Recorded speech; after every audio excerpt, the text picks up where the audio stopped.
is our conversations with the opposite sex. அநேக முறை அநேக சம்பவங்களில் நமக்கு எதிர்பாலான அந்த எதிர்பாலரோடு கூட நாம் பல சம்பாஷணைகள் ஈடுபட விரும்புகிறோம்.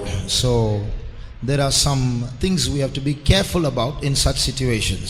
அப்படிப்பட்டதான சூழ்நிலைகளில் நாம் கவனமாய் இருக்க வேண்டிய சில காரியங்கள் உண்டு.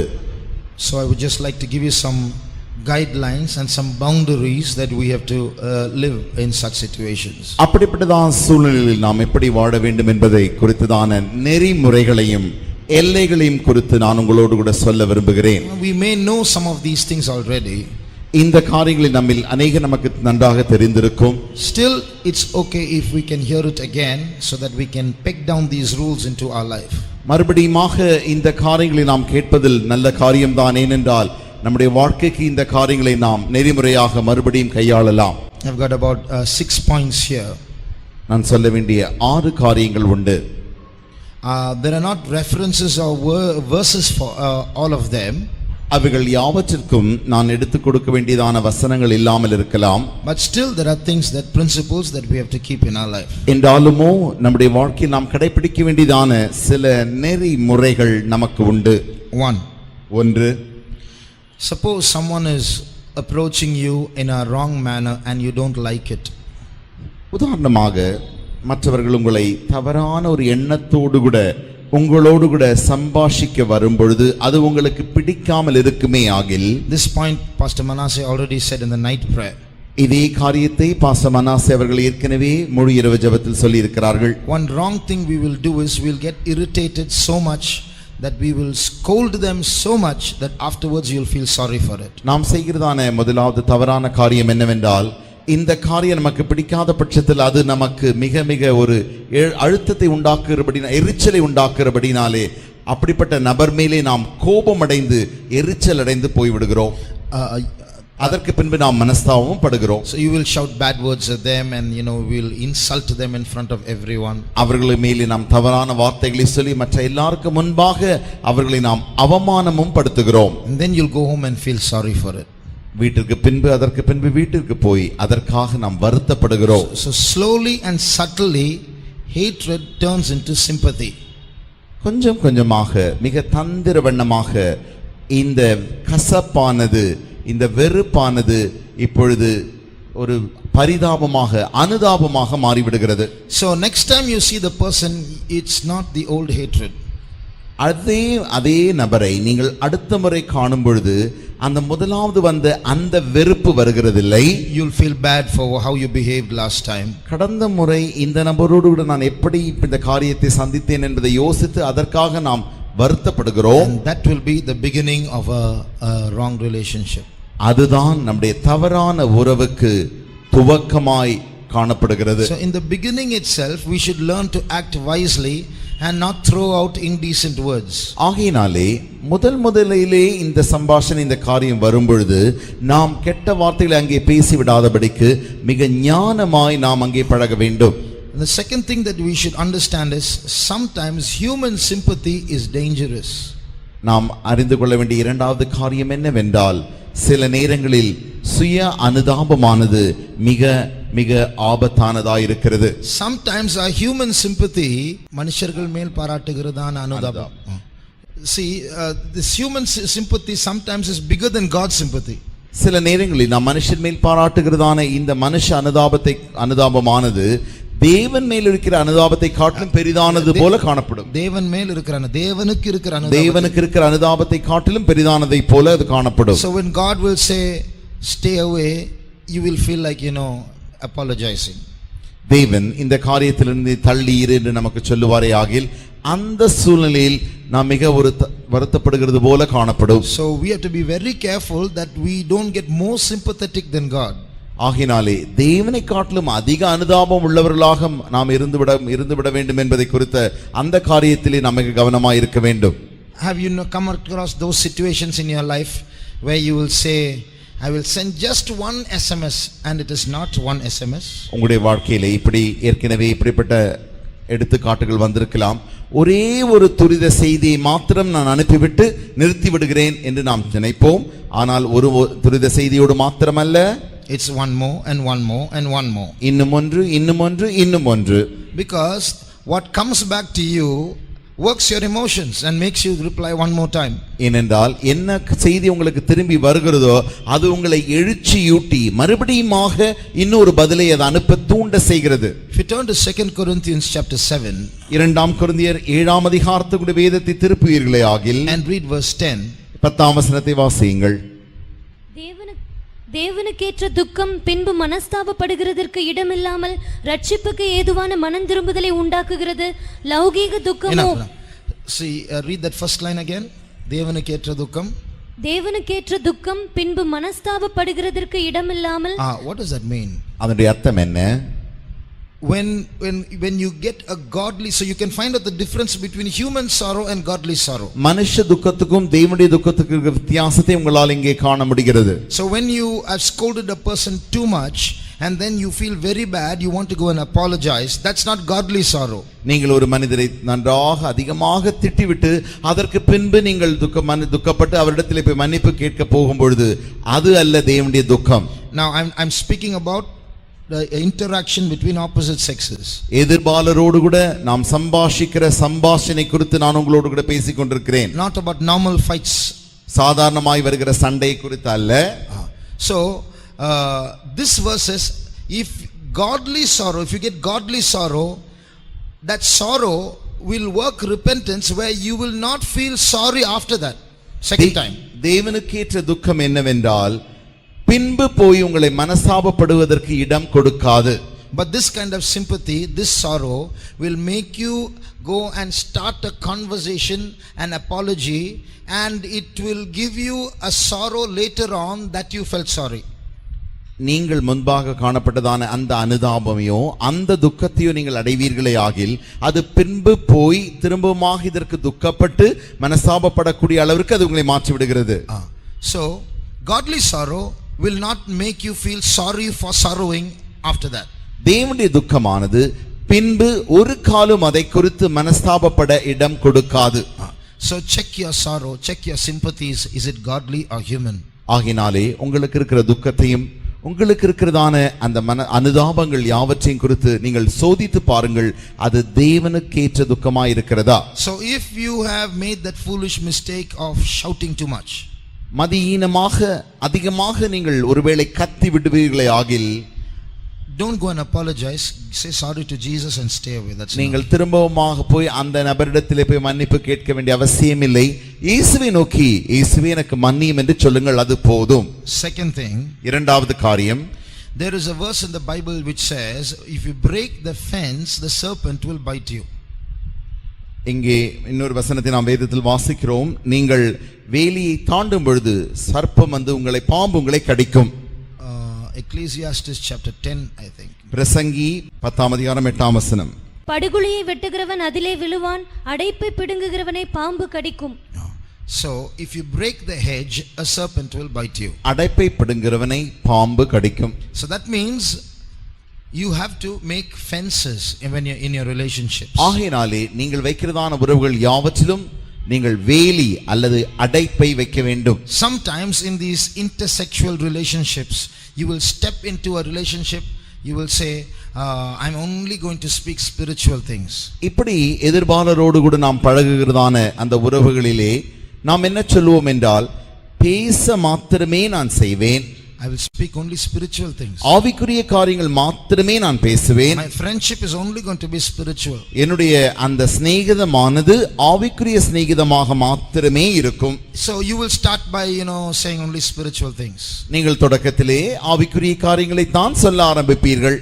But as you get more and more familiar, நீங்கள் இப்படி நன்றாக பழக விடும் பொழுது spiritual conversation will slowly become casual conversation. ஆவிக்குரிய சம்பாஷணைகள் என்ன நடக்கிறது என்றால் ஒரு சாதாரண சம்பாஷணைகளாக இப்பொழுது மாறி விடுகிறது. After some time it will become carnal conversation. கொஞ்ச காலத்திற்கு பின்பு இந்த சம்பாஷணைகள் இப்பொழுது மாம்சீகமான சம்பாஷணைகளாக மாறி விடுகிறது. After that it will become vulgar conversation. அதற்கு பின்பு இது ஆபாசமான சம்பாஷணைகளாக மாறி விடுகிறது.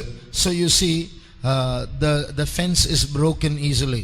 ஆகையினால் இங்கே பாருங்கள், அடைப்பானது மிக சுலபமாக பிடுங்கப்படுகிறது. So it's better across sexes, don't even start spiritual conversation. ஆகையினாலே நீங்கள் எதிர்பாலரோடு கூட சம்பாஷணையை கூட ஆரம்பிக்காமல் இருப்பது நல்லதாகவே இருக்கும். Because if you do that, you will see that Jezebel is very strong even in those areas. ஏனென்றால் இந்த காரியத்தை குறித்து நீங்கள் மிக கவனமாக இருக்க வேண்டும். இப்படிப்பட்ட காரியங்களில் ஏசபேல் மிக மிக பலவானாய் இருக்கிறாள். So to prevent her from stepping even into spiritual areas, you have to keep your fences strong. அவளை இந்த ஆவிக்குரிய இந்த காரியங்களிலும் கூட அவள் நடைபடி எடுத்து வைத்து விடாதபடிக்கு இந்த காரியங்களில் நாம் அடைப்பை மிக மிக பலமாய் வைத்திருக்க வேண்டும். Because we can't trust ourselves. ஏனென்றால் நம்மால் நம்ப முடிகிறதில்லை. What will happen, when it will happen, we don't know.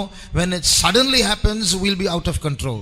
என்ன நடக்க போகிறது, எப்பொழுது நடக்க போகிறது என்று நாம் அறியாமல் இருக்கிறோம். இப்படி காரியங்கள் நடைபெறும் பொழுது நமக்கு நம்மேலே கட்டுப்பாடு நமக்கு இல்லாமல் போய்விடுகிறது. So keep your fences strong in the beginning itself. ஆகினாலே உங்களுடைய வேலியை, உங்களுடைய அடைப்பை தொடக்கத்தில் தானே நீங்கள் மிக பலமாய் அடைத்து வைத்துக் கொள்ளுங்கள். Another thing, a third point to be careful about, under the same verse, break the fence and the serpent will bite you. இதே வசனத்தின் அடிப்படையில் அடைப்பை பிடுங்கிறவனை பாம்பு கடிக்கும் என்கிறதான அந்த வசனத்தின் இந்த மூன்றாவது அம்சம் என்னவென்றால், now God may have brought some brothers or sisters into your life as an elder brother, as a counselor, as a guide, as one who prays for you and so on. தேவனே சிலரை உங்களுக்கு ஒரு ஆலோசனை தரும்படியாக, உங்களுக்கு ஆவிக்குரிய விதத்தை உதவி செய்யும்படியாக, நடத்தும்படியாக தேவனே அனுமதித்து ஒரு மூத்த சகோதரனாக உங்களுக்கு தந்திருப்பார். It may be it will be a person across the sex, and it may be a believer who's a parent, or maybe a servant of God. அது எதிர்பாலராக இருக்கலாம், அது ஒருவேளை தேவனுடைய ஊழியக்காரராக இருக்கலாம், அல்லது நல்ல ஒரு தேவனுடைய விசுவாசியாக இருக்கலாம். And you feel that in your relationship, in your conversation, there's nothing wrong, there's nothing in my heart. நீங்கள் யோசிக்கலாம், அவர்களோடு கூட நான் வைக்கிற சம்பாஷணையில் ஒரு காரியம் தவறே இல்லை, என் இருதயத்திலும் எதுவும் தவறாக தோன்றவில்லை என்று நீங்கள் நினைக்கலாம். Even there, be very careful that you don't get dependent on that person. என்றாலுமோ அந்த நபரிடத்திலே ஆலோசனைக்காக போகிறீர்களே, அந்த நபரையே நீங்கள் சார்ந்து கொள்வதற்கு எச்சரிக்கையாக இருக்க வேண்டும். Because you may have been blessed by that brother or by that sister. அந்த சகோதரனாலே, அந்த குறிப்பிட்ட சகோதரியாலே நீங்கள் ஆசீர்வதிக்கப்பட்டிருக்கலாம். See that you don't reach a stage where you can't be without that person, that all that source of eternal life comes only through that person. என்ன நடக்கிறதுனால் அந்த நபரின் ஜீவன், பரிபூர்ண ஜீவனின் எல்லா ஊற்றும் அந்த நபரின் மூலமாகத்தான் வருகிறது என்கிறதான அந்த நிலைக்கு நீங்கள் போய்விடக் கூடாது. So that means when that person goes, you're gone, you're dead. அந்த அர்த்தம் என்னவென்றால், ஒருவேளை அந்த நபர் போய்விட்டால் நீங்களும் போய்விடுவீர்கள், மரித்தும் போய்விடுவீர்கள். So God will provide some people for your spiritual improvement, but see that you don't get dependent. தேவனே உங்களுடைய ஆவிக்குரிய வளர்ச்சிக்காக சில நபர்களை அவரே உங்களுக்கு தந்தருள்வார். ஆனால் அந்த நபரையே நீங்கள் முற்றிலுமாக சார்ந்து கொள்ளாமல் இருக்க வேண்டும். So a little later you might tend to get a little possessive about that person. கொஞ்ச காலங்களுக்கு பின்பு அந்த நபரை நீங்கள் மிகவும் சொந்தம் பாராட்ட, உரிமை பாராட்ட ஆரம்பிப்பீர்கள். And then it will get little by little that healthy relationship that existed in the beginning when God provided that person might go. அந்த தேவனே அந்த நபரை கொடுத்த பொழுது உங்களுக்கு தொடக்கத்தில் இருந்ததான அந்த சுகமான நல்ல உறவானது இப்பொழுது போய்விட ஆரம்பிக்கிறது. Once again I say, when I told in the first time, it's not something that we chose. Symptoms and situations will say that God brought that person into your life. மறுபடியுமாக நான் சொல்ல விரும்புகிறேன், நாம் இந்த காரியங்கள் அடைகுழிகளினாலே, அடையாளங்களினாலே அந்த நபரை நாம் தெரிந்து கொள்வது அல்ல, தேவனே நமக்காக சில நபரை ஏற்படுத்தி தருவது. But if we are not careful in preserving the healthiness of that relationship, God will bring about a situation where that bond is broken. அந்த அப்படிப்பட்டதான நபரோடு கூட வைக்கிறதான உறவானது நல்ல உறவாக இல்லாத பட்சத்தில் தேவனே அந்த உறவை உடைக்கும்படியான சூழ்நிலையை கொண்டு வருவார். What will happen? என்ன நடக்கும் என்றால், God's grace that was keeping both of you together in a healthy, holy relationship will leave you, and you can either get too close in the wrong sense, or you can end up fighting with each other. தேவனே அந்த உறவை உங்களுக்கு கொண்டு வந்தாரே, நல்ல உறவு வைக்கும்படி. அந்த தேவனுடைய கிருபையானது போய்விடும் பொழுது என்ன நடக்கும் என்றால், ஒன்று, நீங்கள் முற்றிலுமாய் அந்த நபரோடு கூட மிக அதிகமான நெருக்கம் உண்டாகிவிடும், அல்லது முற்றிலுமாய் அவரை விட்டு நீங்கள் பிரிந்து போவீர்கள். You might start seeing some areas in the other person's life which you will say, I never thought of this, I never realized this person was like this, and you'll get so disappointed and dejected and depressed. அந்த நபரின் சில வாழ்க்கை பகுதிகளை உங்களுக்கு தெரிய வர ஆரம்பிக்கும். ஐயோ, இப்படிப்பட்ட வாழ்க்கையா இந்த நபருக்கு இருந்தது, இப்படி இருக்கும் என்று நான் நினைக்கவே இல்லை என்று நீங்கள் பார்த்துவிட்டு நீங்களே அதைரியப்பட்டு சோர்வுற்று போய் விடுவீர்கள். So don't allow that situation to come. In the beginning itself, place your fence properly and don't allow the serpent to bite you. அப்படிப்பட்டதான சூழ்நிலையை நீங்கள் வரும்படி ஒரு காலம் நீங்கள் விடவே கூடாது. தொடக்கத்தில் தானே சர்ப்பம் வர பாம்பு வந்து கடிக்காதபடிக்கு நீங்கள் அடைப்பை வைத்திருக்க வேண்டும். Fourthly, நான்காவதாக, some previous relationship which you had, which you know, where the other person became a traitor in your life. நீங்கள் முன்பாக முற்காலத்திலே வைத்திருந்ததான அந்த உறவுள்ள அந்த நபர் அவர் உங்களுக்கு பின்பு துரோகியாக மாறி இருக்கலாம். Therefore you now become bitter against the entire opposite sex. ஆகையினாலே இந்த எதிர்பாலர் இப்படிப்பட்டவர் எதிர்பாலர் யாவருமே இவர்கள் மோசமானவர்கள் என்ற ஒரு கசப்பு உங்களுக்கு வந்துவிடும். So don't let that bitterness make you feel that you will never fall again. மறுபடியுமாக நான் விழப்போவதே இல்லை என்று அப்படிப்பட்ட தைரியம் இந்த கசப்பினாலே வந்தபடியினால் அப்படிப்பட்ட தைரியம் உடையவர்களாக இருக்க வேண்டாம். One young boy, ஒரு வாலிப சகோதரன், he said, brother, I don't want to get married. Brother, எனக்கு ஒரு காலம் விவாகம் செய்ய விருப்பமில்லை. Because I know all these girls. பெண்களை குறித்து எனக்கு நன்றாக தெரியும். And he said, all the boys who are with me, they have their girlfriends and they switch on their speakers and they let me hear what that girl is talking on the other side. Brother, I can't hear the words they are talking. I can't imagine girls will talk such things. It's not one or two. I've heard so many girls speak such vulgar things. I hate girls now. சகோதரனே, எனக்கு இருக்கிறதான நண்பர்கள் வைத்திருக்கிற தொலைபேசிகளில் அவர்களுடைய அந்த சக மாணவிகள் அல்லது சக சிநேகித மாணவிகள் அவர்களோடு கூட பேசும் பொழுது அவர்களுடைய சிநேகிதிகள் பேசுகிற வார்த்தைகளை அவர் இப்பொழுது பெரிய அந்த ஸ்பீக்கர் போனிலே போட்டு கேட்க செய்கிறார். அப்படி அவர்கள் கேட்க செய்யும் பொழுது அந்த அவர்கள் பேச அந்த பெண்கள் யாவரும் பேசுகிற பாஷையை நீங்கள் கேட்டால் கேட்கவே முடியாது. அவ்வளவு ஆபாசமான வார்த்தைகளை அத்தனை பெண்களுமே பேசுகிறார்கள் என்று சொல்லிவிட்டார். Now the girls will be wondering, so if we speak to boys, they switch on the speaker, is it? இப்பொழுது பெண்களுக்கு ஒரு கேள்வி வந்து விடுகிறது. நாங்கள் பையன்களோடு பேசும் பொழுது அவர்கள் போனை உடனடியாக ஸ்பீக்கர் போனில் போட்டு விடுவார்களா என்ன? So how much of my conversation has other boys heard? எவ்வளவு என்னுடைய சம்பாஷணைகளை எல்லாம் இப்பொழுது மற்ற பையன்கள் கேட்டார்களோ இல்லையோ தெரியாது. So in the result, boys hate girls, girls hate boys. I never knew that boys will do like this. முடிவு என்ன? பெண்கள் பையன்களை வெறுக்க ஆரம்பிப்பார்கள், பையன்கள் பெண்களை வெறுக்க ஆரம்பிப்பார்கள். Bitterness is not your savior. Jesus is your savior. கசப்பு அல்ல உன்னுடைய இரட்சகர், இயேசுவே உன் இரட்சகராய் இருக்கிறார். So don't put your confidence in bitterness. If you think that, I hate boys, I hate girls after that. I have seen people who say that, who meet a trustworthy person from the opposite sex after a short time and all their hatred goes. நம்பிக்கையை நீங்கள் ஒரு காலம் கசப்பின் மேல் வைத்து விடக்கூடாது. எனக்கு பெண்களையே பிடிக்காது அல்லது எனக்கு பையன்களையே பிடிக்காது என்று சொல்கிறதான அப்படிப்பட்ட அநேக வாலிபர்கள் எனக்கு தெரியும். பின்பு அவருடைய வாழ்க்கையில் அதே நபர்கள் எதிர்பாலரோடு கூட உறவு கொண்டு விட்டார்கள். They will meet a trustworthy person and they will get trapped there. அங்கே அவர்கள் நம்பிக்கைக்குரிய ஒரு நபரை சந்தித்து அங்கே அவர்கள் மாட்டிக்கொள்கிறார்கள். Till then you can't trust any girl, you can't trust any boy. They will shout that. But then somewhere Jezebel will come in again and all those rules will fall. So don't trust in your bitterness, trust in Jesus. ஆகையால் அவர்கள் எந்த பையனை நம்ப முடியாது, எந்த பெண்ணை நம்ப முடியாது என்று சொல்லுகிற இவர்களே கடைசியில் ஒரு நம்பிக்கைக்குரிய ஒரு நபரின் மேலே அங்கே நம்பிக்கை கொள்ள ஆரம்பித்து விடுகிறார்கள். அங்கே இசபேல் வந்து விடுகிறாள். Fifthly, ஐந்தாவதாக, there are some who naturally are not inclined to the opposite sex. சிலர் இயற்கையாகவே எதிர்பாலரோடு கூட ஈர்க்கக்கூடிய அளவிற்கு இல்லாமல் இருக்கிறார்கள். there are people who have said that, and there are people who behave like that also. சிலர் இப்படி சொல்லி இருக்கிறார்கள், சிலர் இப்படியுமே அவருடைய பாவனை நடைமுறையும் காணப்படுகிறது. I know of girls and boys who say that, I'm not attracted by the opposite sex. எனக்கு சில சகோதரர்கள் சகோதரிகள் சொன்னதை நான் கேட்டிருக்கிறேன்.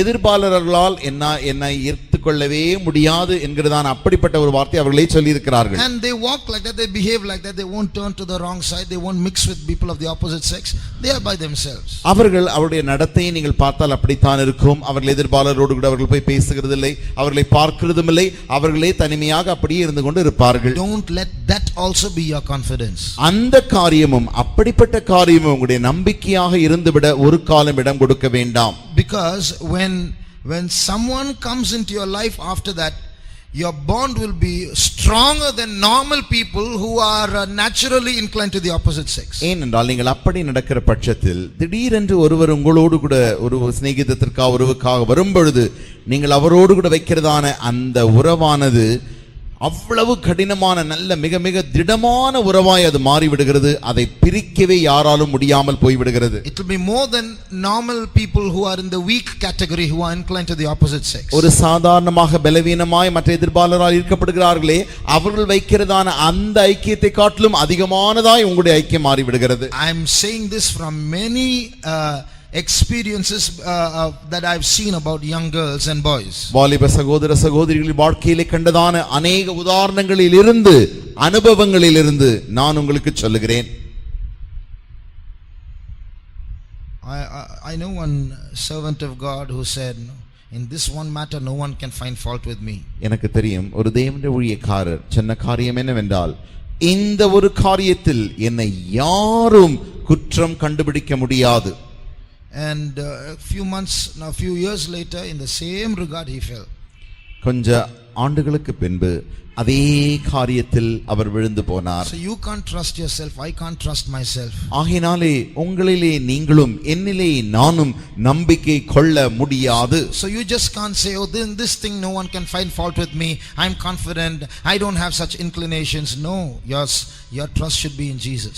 இந்த காரியங்களிலே என்னை யாரும் என்னை தவறு கண்டுபிடிக்கவே முடியாது, எனக்கு என்னை குறித்து நன்றாக தெரியும், நான் இப்படித்தான் இருக்கிறேன் என்று ஒரு காலம் நம்முடைய நம்பிக்கையின் மேலே நாம் நம்பிக்கை கொள்ளக்கூடாது. Sixthly, ஆறாவதாக the Bible, beware of brokers who try to feed your passions when they see your weakness. உன்னுடைய பலவீனங்களை காணும் பொழுது புரோகிதர்கள் குறித்து, brokers means people who come and try to help you to connect with other people. மற்றவர்களோடு கூட மற்றவர்களுக்கு உதவி செய்ய வருகிறார்களே, இதே புரோக்கர்களாக அவர்களை குறித்து நீங்கள் மிக மிக கவனமாய் இருக்க வேண்டும். So when you have a passion for someone else, நீங்கள் ஒருவருக்காக ஒரு அன்பு இருக்கும் பொழுது, we all have weak moments. நம்ம யாவருக்குமே பலவீனமான ஒரு சில சம்பவங்கள் சூழ்நிலைகள் இருக்கும். Someone will notice it and will try to facilitate it. சிலர் அந்த காரியத்தை கண்டுபிடித்து அதற்கு திருப்தி செய்யும்படியாக சிலர் முயற்சி செய்வார்கள். In the Bible there's a story like that. வேதத்தில் இப்படி ஒரு கதையும் உண்டு. David had a son called Amnon. Amnon என்கிறதான ஒரு புத்திரன் தாவீதுக்கு உண்டு. He fell in love with his stepsister. அவன் தன்னுடைய சகாலத்தின் மகளோடு கூட தன்னுடைய உறவை அவன் அன்பு வைக்க ஆரம்பித்தான். And one day Amnon's brother saw his face was changed, he was getting thin, and he asked him, what's happened, why are you getting thin like this every day? அம்னோனின் முகமானது துக்கமாக வாடி போய் இப்படி இருந்த பொழுது ஏன் இப்படி இருக்கிறாய் என்று அவனை பார்த்து அவர்கள் கேட்டார்கள். Then Amnon told him the truth. அப்பொழுது அம்னோன் அவன் சத்தியத்தை சொன்னான். Then that brother gave him some ideas, you do like this, you do like this, you do like this, then you can have fun. அப்பொழுது சகோதரன் அவனுக்கு சில திட்டங்களை சொல்லிக் கொடுத்து, இப்படி செய்யும் பொழுது நீ சந்தோஷமாக இருக்கலாம் என்று சொல்லிக் கொடுத்தான். So when you have weak moments in your life, and there are some people who come and advise you and try to feed those passions. Beware of them, they are the devil's instruments. சில நேரத்தில் நீங்கள் நீங்கள் பலவீனமான அந்த சூழ்நிலைகளிலே அந்த சம்பவங்களிலே சிலர் முற்பட்டு உங்களுக்கு வந்து அங்கே உதவி செய்யும்படி வருவார்கள், முயற்சிப்பார்கள். அவர்களை குறித்து நீங்கள் மிக மிக எச்சரிக்கையா இருக்க வேண்டும். ஏனென்றால் அவர்கள் பிசாசுகளின் ஸ்தானாதிபதிகளாக வந்து உங்களுக்கு உதவி செய்கிறார்கள். So in your class there will be people like that. People who take your news to others and people who take others' news and bring them to you. உன்னுடைய வகுப்பில் தானே அப்படி சிலர் இருப்பார்கள். உன்னிடத்திலிருந்து செய்தி வாங்கி அவனிடத்தில் கொடுப்பார்கள், அவனிடத்தில் செய்தி வாங்கி உன்னிடத்தில் கொடுப்பார்கள். Be very careful not to entertain those offers. அப்படிப்பட்டதான அவர்கள் கொடுக்கிறதான உதவிகளை நீங்கள் ஒரு காலம் ஏற்றுக்கொள்ளவே கூடாது. They flee from them, they are the devil's instruments. அவர்களை விட்டு நீங்கள் விலகி ஓடுங்கள். ஏனென்றால் அவர்கள் பிசாசுகளின் ஆயுதங்களாயிருக்கிறார்கள். There are plenty of these things going on all over the place, and there are plenty of girls and boys who are falling into these wrong relationships because of these brokers. இப்படிப்பட்டதான இந்த தவறான இந்த புரோக்கர்களின் நிமித்தமாக அநேக வாலிப சகோதர சகோதரிகள் தவறான உறவுகளிலே விழுந்து கொண்டே இருக்கிறார்கள். Thousands and thousands of lives are being broken and destroyed by this spirit. இப்படிப்பட்டதான ஆவியினாலே ஆயிரக்கணக்கானவர்கள் அவருடைய ஆவிகள் அழிந்து போய் கொண்டிருக்கிறது. Thousands of families are being broken because of this spirit. ஆயிரக்கணக்கான குடும்பங்கள் இந்த ஆவியினாலே உடைக்கப்பட்டு போய் இருக்கிறது. And these poor young boys and girls fall into these relationships and they can't disentangle themselves. இந்த ஏழை சகோதரர்களும் சகோதரிகளும் இந்த உறவிலே இப்படி விழுந்து விட்டபடியினாலே தங்களை அதிலிருந்து மீட்டுக்கொள்ள அவர்களால் முடியாமல் இருக்கிறது. They don't even have the mind to come out. They want to do what is wrong. அதிலிருந்து வெளியே வரக்கூட அவர்களுக்கு மனதில்லாமல் இருக்கிறது. அது தவறு என்னவோ அதையே செய்யவும் அவர்கள் விரும்புகிறார்கள். Shall we close our eyes? நாம் நம்முடைய கண்களை மூடுவோமா? God should give us the strength to stand on the side of the truth. உண்மையின் சத்தியத்தின் பக்கத்தில் நிற்கும்படிக்கு நிற்க தேவன் நமக்கு கிருபையை தர வேண்டும். God should give us the grace to stand on the side of holiness. பரிசுத்தத்தின் பகுதியில் நிற்கக்கூடியதான அந்த கிருபையை பலனை தேவன் நமக்கு தர வேண்டும். God should give us the grace to stand against everything that God wants us to stand against. தேவன் எந்தெந்த காரியங்களுக்கெல்லாம் விரோதமாய் நிற்க விரும்புகிறாரோ அவைகள் யாவற்றிற்கும் நாமும் விரோதமாய் நிற்க உதவி செய்ய வேண்டும். Once you fall into this trap, இந்த கண்ணியிலே நீங்கள் ஒரு முறை விழுந்து விட்டால் you will see your gospel will start changing. நீங்களே பார்ப்பீர்கள் உங்களுடைய சுவிசேஷமானது மாற ஆரம்பிக்கும். Same things which you stood against now you will start justifying. எந்த காரியத்திற்காக நீங்கள் விரோதமாய் நின்றீர்களோ அந்த காரியத்தை இப்பொழுது நீங்களே நீதிகரிப்பீர்கள். Same things which you saw in somebody else and said, my God, what's happening to them? Now you will start creating statements that justify that. எப்படி இந்த காரியங்கள் மற்றவருடைய வாழ்க்கையில் நடந்த பொழுது தெய்வமே என்ன நடந்தது என்று நீங்கள் ஆச்சரியமாய் பார்த்த நீங்களே அந்த காரியமுடைய வாழ்க்கையில் வந்த பொழுது அதை நீங்கள் நீதிகரிக்க ஆரம்பித்து விடுவீர்கள். You are flesh, I am flesh. நீங்களும் மாம்சமாய் இருக்கிறீர்கள், நானும் மாம்சமாகவே இருக்கிறேன். These things can happen to any one of us. நம்மில் யாருக்கு வேண்டுமானாகிலும் இந்த காரியம் நடக்கலாம். But we have a savior who says, behold, I am the Lord, the God of all flesh. ஆனால் நமக்கு ஒரு இரட்சகர் உண்டு.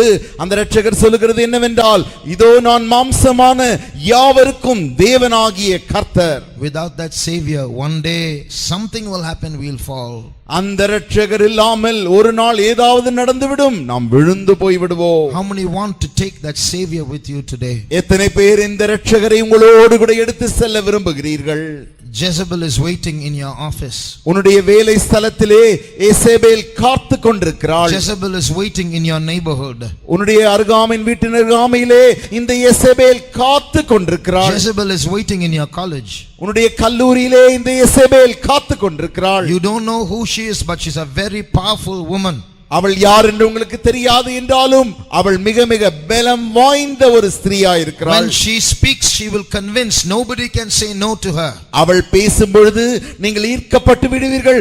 இல்லை வேண்டாம் என்று யாருமே அவளுக்கு சொல்ல முடியாது. That's why we need a savior. ஆகையினால் தான் நமக்கு ஒரு இரட்சகர் வேண்டியதாய் இருக்கிறது. There is a person, a friend called Jesus. நமக்கு ஒரு தனிப்பட்ட ஒரு நண்பர் உண்டு.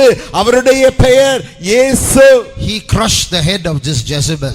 இந்த ஏசபேலின் தலையை அவர் நசுக்கி இருக்கிறார். If you hold his hand, he will protect you also. நீங்கள் அவருடைய கரத்தை பிடித்துக் கொண்டால் உங்களையும் அவர் பாதுகாப்பார். How many want Jesus? எத்தனை பேருக்கு இயேசு வேண்டும்? You have Jesus for studies, you have Jesus for your sickness, you have Jesus for your family problems, but how many want Jesus to overcome Jezebel? உங்களுடைய தனிப்பட்ட பிரச்சனைக்காக, உங்களுடைய வியாதிக்காக, படிப்புக்காக, குடும்ப பிரச்சனைக்காக இயேசு வேண்டும். ஆனால் எத்தனை பேருக்கு இயேசு இதற்காக வேண்டும்? But how many want Jesus for this to overcome Jezebel? ஏசபேலை மேற்கொள்ளும்படியாக எத்தனை பேருக்கு இயேசு வேண்டும்? Put up your hand. அப்படி என்றால் உங்களுடைய கரத்தை உயர்த்துங்கள். We are all helpless people. நாம் யாவருமே உதவியற்ற ஜனம். We are all weak flesh. நாம் யாவருமே பலவீனமான மாம்சம். Easily tempted. சுலபமாகவே சோதிக்கப்பட்டு விடுகிறோம். Easily stumbling, easily falling. சுலபமாகவே தள்ளாடி விழுந்து விடுகிறோம். But we have Jesus. ஆனால் என்றாலும் நமக்கு இயேசு உண்டு. He never fell. அவர் ஒரு காலம் விழுந்ததில்லை. He did no sin. அவர் பாவம் செய்யவில்லை. He knew no sin. அவர் பாவம் அறியவில்லை. In his soul, in his spirit, there was no sin. அவருடைய ஆத்துமாவிலே, அவருடைய ஆவியிலே பாவமே இல்லை. We just heard of some rules just now. இப்பொழுதுதானே சில சட்ட திட்டங்களை நாம் கேட்டோம். Even these rules will not protect us. It is Jesus who will protect us. இந்த சட்டங்களும் கூட நம்மை பாதுகாக்க முடியாது. இயேசு மாத்திரமே நம்மை பாதுகாக்க முடியும். Today invite Jesus into your mind. இன்றைக்கு உங்களுடைய மனதிலே இயேசுவை வரவழைப்பீர்களாக. Invite Jesus into your emotions. உங்களுடைய எழுச்சியிலே இயேசுவை வரவழைப்பீர்களாக. Invite Jesus into your thoughts. உங்களுடைய சிந்தனைகளிலே இயேசுவை வரவழைப்பீர்களாக. Invite Jesus into your decisions. உங்களுடைய தீர்மானங்களிலே இயேசுவை வரவழைப்பீர்களாக. Invite Jesus into your workplace. உங்களுடைய வேலை ஸ்தலத்திற்கு இயேசுவை வரவழைப்பாயாக. Invite Jesus into your college. உங்களுடைய கல்லூரிக்கு இயேசுவை வரவழைப்பாயாக.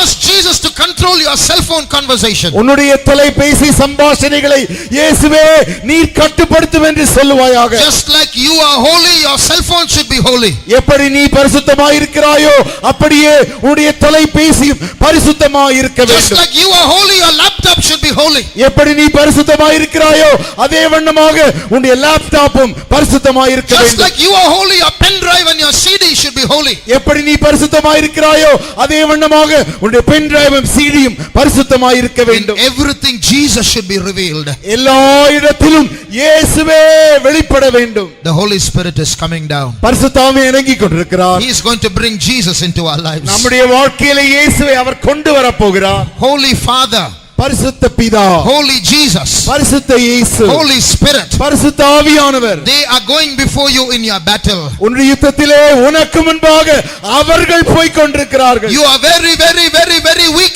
but you have a triune God who's very, very, very, very strong. நீ மிக மிக மிக பலவீனமானவராய் இருக்கிறாய். ஆனால் உனக்கு முன்பாக யுத்தத்திலே மிக பலம் வாய்ந்த திருத்துவ தேவன் போய் கொண்டிருக்கிறார். Hold him. அவரை பிடித்துக்கொள். Hold him tightly. அவரை கெட்டியாக பற்றிக்கொள். Follow him. அவரை பின்பற்று. Obey him.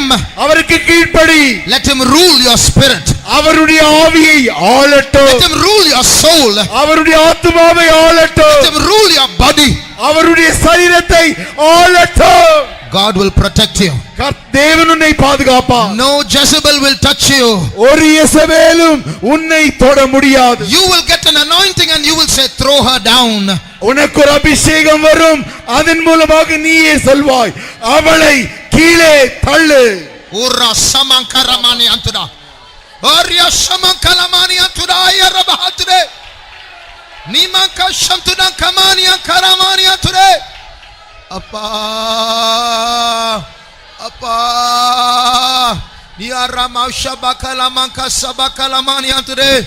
Appa kirubetarum Yeswe kirubetarum ஆண்டவரே. Ora masamankalamaria shabakalamani antude. ஆண்டவர் இந்த கடைசி நாட்களில் இந்த யேசபேலுடைய ஆவியை கவிழ்த்து போட ஒரு நிரந்தரமான நியாய தீர்ப்பை அவள் மேல் செலுத்தும்படியாக ஒரு குறிப்பிட்ட சிறு கூட்ட பலவீனர்களை கர்த்தர் தேடிக்கொண்டிருக்கிறார்கள். ஒரு காலத்தில் அவர்கள் இந்த பலவீனத்தினால் இழுப்புண்டு போய் வஞ்சிக்கப்பட்டு அடிபட்டு இன்றைக்கு அது வேண்டாம் என்று சொல்லுகிறவர்கள், இருதயத்தின் ஆழத்தில் வெற்றியை விரும்புகிறவர்கள், பரிசுத்தத்தின் மேல் வாஞ்சை வைத்திருக்கிறவர்களை கர்த்தர் தேடிக்கொண்டிருக்கிறார். இங்கே யாராவது சமர்ப்பிப்பீர்களா? யாராவது ஒப்படைப்பீர்களா? ஆண்டவரே, எனக்கு அந்த பாவம் வேண்டாம், எனக்கு இயேசு மாத்திரம் போதும், நானும் இயேசுவை போல பரிசுத்தமா இருக்க வேண்டும் என்று இப்பொழுதே அந்த வல்லமையை பெற்றுக்கொண்டு, எசபேல் உங்களை காலேஜில் சந்திக்கும் போது, வேலை ஸ்தலத்தில் சந்திக்கும் போது, உங்களுடைய வீட்டு பக்கத்தில் சந்திக்கும் போது அவளை மிதிக்கக்கூடிய விதத்தில் இப்பொழுது கர்த்தர் பலத்தை தருவாராக. இப்பொழுது கர்த்தர் அபிஷேகத்தை தந்து கொண்டிருக்கிறார். இப்பொழுது சிந்தையில் பரிசுத்தத்தை தந்து கொண்டிருக்கிறார்.